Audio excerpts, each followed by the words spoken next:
name up in lights. He just wants to be heard, whether it's the beat or the mic. He feels so unlike everybody else, alone, in spite of the fact that some people still think that they know him. But fuck him, he knows the code. It's not about the salary, it's all about reality and making some noise, making a story, making sure his click stays up. That means when he puts it down, Tox picking it up. Let's go. Who the hell is he anyway? He never really talks much, never concerned with status, but still leaving him starstruck. Humble through opportunities given despite the fact that many misjudge him cause he makes a living from writing raps. Put it together himself, got a picture connects, never asking for someone's help or to get some respect. He's only focused on what he wrote, his will is beyond reach, and now it all unfolds, the skill of an artist. This is 20% skill, 80% fear, be 100% clear, cause Ryu was ill. Who would've thought he'd be the one that set the West in flames? And I heard him wreck it with the Crystal Method, name of the game. Came back, dropped Megadeth, took him to church. I like Bleach, man. Ryu had the stupidest verse, this dude is the truth. Now everybody giving them guest spots and stocks through the roof. I heard he fucking with that stock.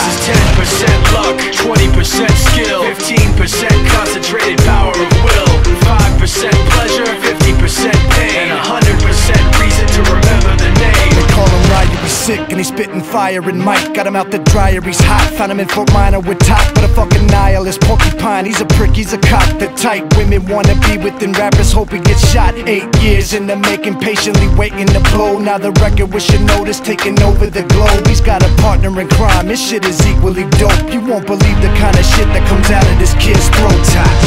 He's not your everyday on the block. He knows how to work with what he's got, making his way to the top. He often gets a comment on his name. People keep asking him, was it given that birth or does it stand for an acronym? No, he's living proof.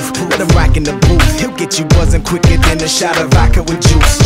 Him and his crew are known around as one of the best, dedicated to what they do and give 100%. Forget Mike, nobody really knows how or why he works so hard. It seems like he's never got time, because he writes every note and he writes every line. And I've seen him at work when that light goes on in his mind. It's like a design is written in his head every time, before he even touches a key or speaks in a rhyme. And those motherfuckers he runs with, the kids that he signed, ridiculous, without even trying. How do they do it? This is 10% luck, 20% skill, 15% concentrated power of will, 5% pleasure, 50% pain, and 100% reason to remember the name. This